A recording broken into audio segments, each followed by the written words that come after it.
जब दूध पीते पीते घी का स्वाद नहीं आ सकता तो अशुद्ध पर्याय में शुद्ध द्रव्य का स्वाद कहां से आएगा। यहां स्वाद की बात नहीं कर रहे हैं, यहां आचार्य महाराज कह रहे हैं कम से कम अपनी शक्ति को पहचान ले। मां दूध तो मात्र 50 रुपए ना, 40-50 रुपए 60 रुपए होगा अधिक से अधिक, और घी 500-600 के आसपास है। फिर अंतर सोचो, जब दूध में ही सब कुछ था तो 500 रुपए खर्च करने की क्या जरूरत थी। पर उस शक्ति को, दूध को प्रकट करने के लिए वह द्रव्य दृष्टि का होना बहुत आवश्यक है। दोनों बातों को समझना होगा। द्रव्य दृष्टि से दूध में घी है, इस संसारी अवस्था में ही परमात्मा बनने की शक्ति है, पर परमात्मा नहीं है। अगर परमात्मा है, शुद्ध हो, तो वेदी पे तुम ही जाके बैठो ना, परमात्मा को काय को रख रहे हैं। हम ही परमात्मा है, हम ही सिद्ध शुद्ध है ना। अरे शक्ति से कह लो, कथन कह लो, शुद्ध नहीं से कह लो, पर वह वैसा द्रव्य नहीं है। वैसा होना और वह होना, उसमें अंतर है। बहुत अच्छी बात आचार्य भगवान ने लिखी, कर्मोपाधि निरपेक्ष। बहुत अच्छे से सूत्र को समझना, कर्मोपाधि निरपेक्ष। बुद्धियु सुन रहे हैं ना, कर्मोपाधि निरपेक्ष सव्वे जीवाहु सिद्ध सदृक सिद्धात्मा। कर्मोपाधि, कर्म की उपाधि यानी कर्म से रहित, जो द्रव्य दृष्टि से या द्रव्यार्थिक नय से जो प्रत्येक जीव है, वह सिद्ध सदृक शुद्धात्मा, सिद्ध जैसा शुद्ध है, ना कि सिद्ध ही शुद्ध है। अंतर समझना, अंतर समझना। मैंने कहा रानीपुर वाले भैया तो चक्रवर्ती जैसे लग रहे हैं, तो क्या आप चक्रवर्ती बन गए? भैया समझो, जैसे और होना, इसमें जमीन आसमान का अंतर है। आप सिद्धों जैसे शुद्ध हो, पर सिद्ध शुद्ध वर्तमान में नहीं हो। अगर हो तो सिद्ध शुद्ध कभी बोलते नहीं हैं, आप बोलते हो तो सिद्ध शुद्ध हो नहीं हो। सिद्ध सदृक शुद्धात्मा, सिद्ध जैसे हो, शुद्ध ने से हो, निश्चय ने से हो, उस निश्चय ने और द्रव्य दृष्टि की ही व्याख्या कर रहे हैं। एक माँ नहीं, एक माँ ही नहीं, अपितु एक कोई किसान भी होता है। देखा कभी किसान को? देखा कभी किसान को? वह जो अनाज के दाने उसके मुट्ठी में रखे हैं, चाहे तो उसे पीसकर रोटी बनाकर खा सकता है, पर उस मुट्ठी के दाने को कहाँ डालता है? क्यों? इतना अनाड़ी, इतना मूर्ख, इतना बेवकूफ़ है कि मुट्ठी के दानों को जो पेट भरने के लिए काम आ रहा था, उसे मिट्टी में डाल दे। पर उसके मुट्ठी के दाने में भी उसे वह गोदाम भरा हुआ दिखता है। ये है द्रव्य दृष्टि। दाने तो मुट्ठी भर थे, मात्र चंद मुट्ठी भर दानों में उसने बोरे भर जो अनाज देखा था। ये थी द्रव्य दृष्टि। ऐसी द्रव्य दृष्टि मुझे अपने भीतर खोजनी है, देखनी है, क्योंकि मेरे ही भीतर शक्ति है। जब तक बेचारा चूहे का, बिल्ली का, कुत्ते का और देवी का दास बना रहा, तब तक अपनी आत्मा की शक्ति उसे समझ में नहीं आई। क्या ऐसी परिणति हमारी नहीं चल रही है? बिल्कुल बिल्कुल अनादि से क्रियाएं करते आए हैं, पर हमें भान ही नहीं है कि वास्तव में परमात्मा मेरे ही पास था। वास्तव में परमात्मा की शक्ति मेरे ही पास थी। इसलिए कह रहा हूँ, मात्र आप परमात्मा की खोज नहीं कर रहे हो, अपितु भीतर का परमात्मा भी तुम्हें दस्तक दे रहा है। उठो, जागो, मैं तेरे ही पास हूँ, बस मेरी शक्ति को प्रकट कर लो।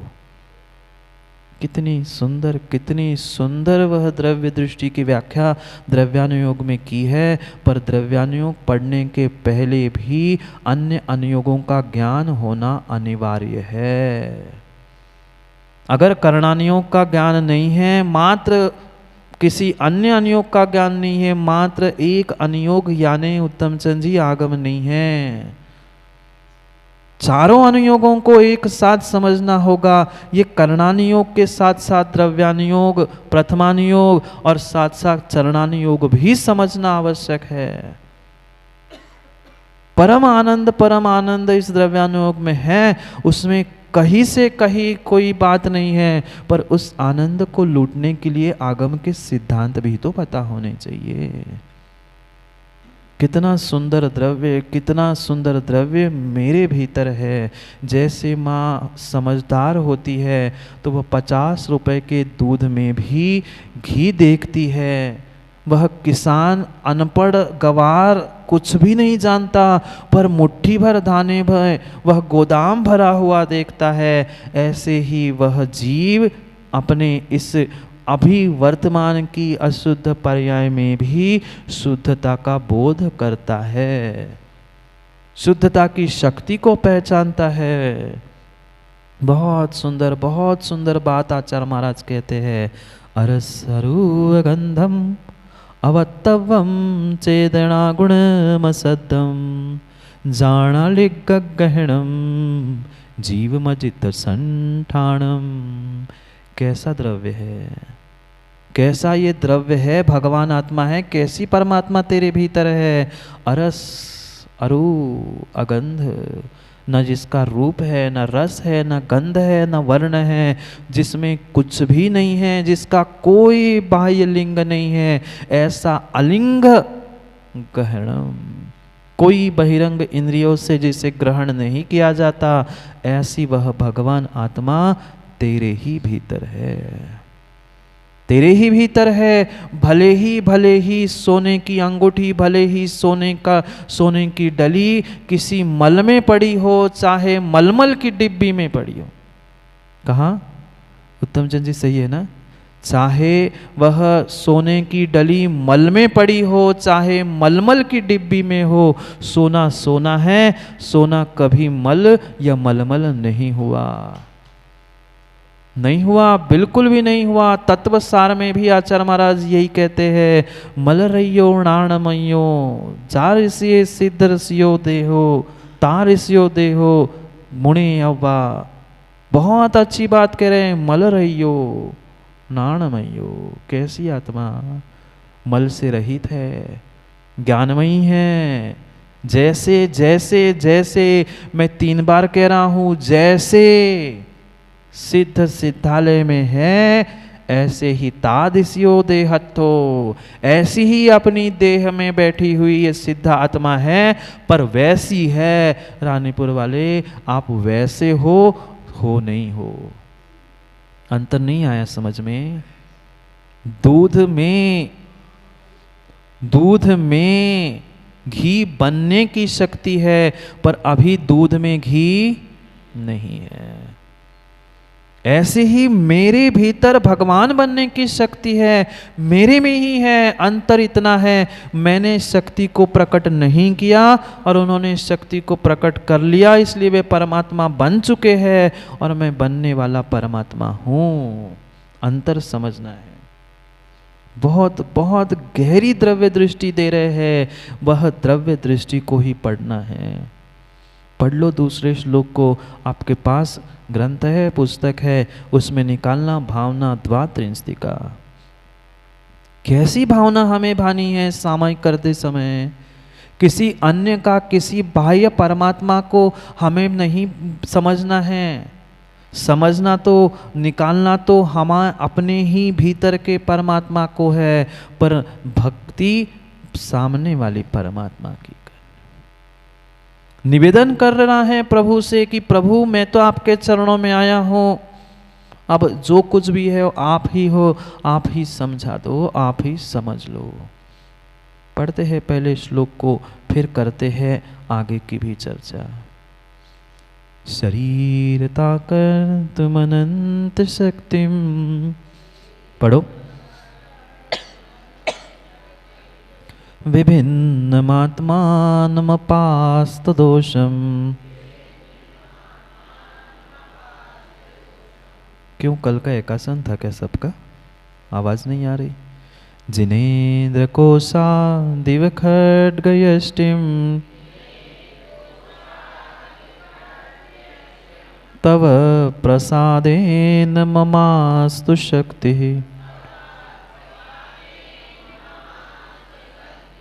कितनी गहरी बात कह रहे हैं।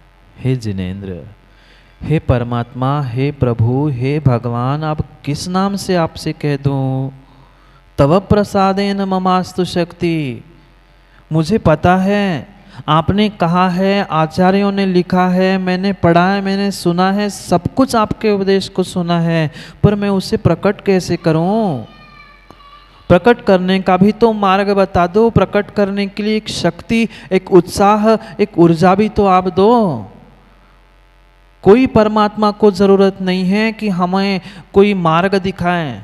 ना परमात्मा तीन काल में हमें कोई मार्ग बताने वाले हैं, ना तीन काल में कोई शक्ति ऊर्जा देने वाले हैं, पर ये मेरा समर्पण है, ये मेरा विश्वास है, ये मेरी भक्ति है, ये मेरी भीतर की एक तरंग है कि जो परमात्मा से निवेदन कर रही, भावना भा रही है, क्योंकि मेरा समर्पण, मेरा विश्वास, मेरी भक्ति ही मेरी शक्ति को जागृत करेगा। इसलिए परमात्मा से कह रहे हैं, तव प्रसादेन ममास्तु शक्ति। हे प्रभु, हे परमात्मा, हे जिनेंद्र देव, अगर कुछ शक्ति का बोध है तो उसका बोध का उपदेश आपने दिया था। उपदेश का मतलब क्या है? उपदेश कई सुने होंगे और कई सुनाए भी होंगे। माँ, उपदेश मतलब व्याख्यान, प्रवचन, समझाना, क्लास का कुछ नहीं। उपदेश का ये बिल्कुल भी अर्थ नहीं है। मात्र हमने शब्दों के पता नहीं कैसे कैसे अर्थ करके समझना और प्रदर्शित करना प्रारंभ किया था।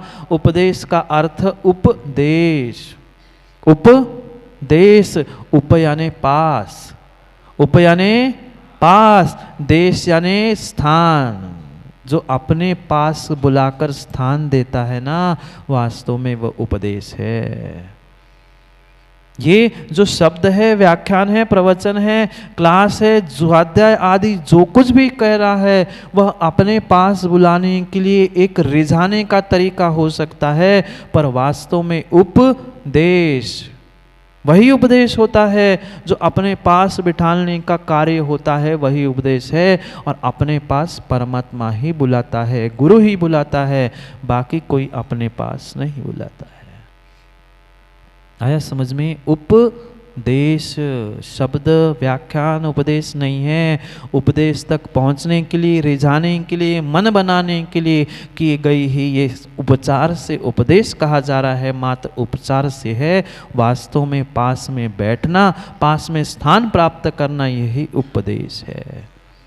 प्रभु, जब आपका ही उपदेश है कि मेरे ही भीतर शक्ति है, तो इतना आपने उपदेश दे ही दिया है, तो थोड़ा सा धक्का और लगा दो ना, थोड़ा सा धक्का आप लगा दो। जैसे एक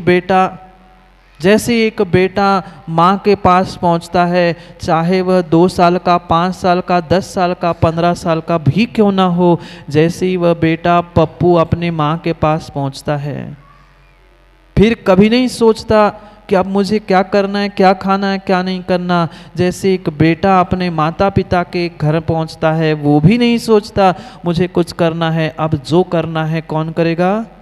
माँ देख लेगी या पिता देख लेंगे। ऐसे ही एक भक्त की भक्ति चल रही है। अब मुझे कोई मतलब नहीं, भगवान आपने मुझे बताया ना, आप ही हमें मार्ग बताओ। ऐसी कहावत है ना बहन जी बुंदेलखंड में, पहले छिंगली पकड़ो, फिर कोचा पकड़ो, फिर हाथ ही पकड़ो। ऐसी कह रहे हैं हाँ भी आचार्य महाराज, आप ही ने बताया ना शक्ति है, अब आप ही बताओ मार्ग कैसे है। तव प्रसाद है ना, आपके ही प्रसाद से, आपके ही कृपा से। कृपा का मतलब ये नहीं है भगवान करने वाले नहीं हैं, ये और कान खोल के सुन लो, नहीं तो भूल कर लो। माताएं कह लेगी भक्त तेरी कृपा से गुरु काम हो रहे हैं। किसी की कृपा से किसी का काम नहीं होता। निमित्त हो सकता है, उपादान अपना अपना होता है। हाँ, आप राजकुमार जी कितना ही कहना कि महाराज आपने अच्छा कराया, आपने अच्छा किया, मैंने किसी का कुछ अच्छा नहीं किया है, वो सब आप सबका पुण्य था, इसलिए वे 24 और वहाँ का कार्य हुआ है, मैंने कुछ भी नहीं किया। मैं अगर कर्तृत्व लूँगा तो मेरा तो काम बिगड़ जाएगा, इसलिए आपका ही पुण्य था, आपने ही सबने मिलके किया था, हम तो निमित्त थे, हम तो निमित्त थे। उपादान से काम हुआ है, बिना निमित्त के नहीं होता, पर उपादान से ही होता है, निमित्त से नहीं होता। आपका सबका उपादान था, पुण्य की तीव्र वर्गणाएं थी और काललब्धि थी, होनहार थी। क्यों उत्तमजन जी, सभी बातें चाहिए ना, काललब्धि चाहिए, उपादान चाहिए, निमित्त चाहिए, कभी सब समवाय नहीं होंगे तब तक कार्य सफल नहीं है। सभी समवाय इकट्ठे हो गए और कार्य की सिद्धि स्वयमेव हो गई। पुरुषार्थ भी उसमें एक समवाय है। ये पुरुषार्थ था 10-20 साल का, तब जाके आज होनहार पर फलीभूत हुआ है। बहुत गहरी बात कह रहे हैं कि मैं भले ही आज इस अशुद्ध शरीर में हूँ, भले ही इस अशुद्ध शरीर में हूँ, पर फिर भी जैसे सोने को मलमल और मल में रखा है, सोना सोना था, कभी सोना नहीं बदलता, ऐसे मैं शरीर में तो हूँ पर शरीर में नहीं हूँ। अंतर समझना, शरीर में तो मैं हूँ पर शरीर मैं नहीं हूँ। नहीं आया समझ में? शरीर में होना और शरीर में होना, इसमें अंतर है। हम शरीर में तो है पर मैं शरीर नहीं हूँ। शरीर मैं नहीं हूँ और मैं शरीर नहीं हूँ, यही कह रहे शरीरता कर्तुम अनंत शक्ति। मैं शरीर में हूँ पर जो अनंत अनंत अनंत शक्ति मेरी है, उस शक्ति को मुझे प्रकट करना है। कैसे? विभिन्न महात्मा मपास्त दोषम, जो सर्व दोषों से रहित मल रहियो नाणमयो। न मल है, ना कोई रस रूप गंध, कोई पुद्गल की वर्गणाएं जिसे स्पर्श भी नहीं कर पा रही है, ऐसे जीव द्रव्य की व्याख्या चल रही है। पर बुद्ध भाई द्रव्य दृष्टि से चल रही है, पर्याय दृष्टि से नहीं। यह आपकी बहुत बड़ी भूल है कि आप द्रव्य दृष्टि कहीं और लगाते हो, पर्याय दृष्टि कहीं और लगाते हो। व्यवहार नय का व्याख्यान पर्याय के लिए करते हो और निश्चय नय का व्याख्यान द्रव्य के लिए करते हो। ऐसा आगम में कहीं नहीं लिखा। जहाँ द्रव्य दृष्टि लगाओगे वही पर्याय दृष्टि भी लगानी पड़ेगी, और जहाँ निश्चय नय लगाओगे माँ वही व्यवहार नय भी लगाना पड़ेगा, तो ही वस्तु का स्वरूप समझ में आएगा, अन्यथा आने वाला नहीं है।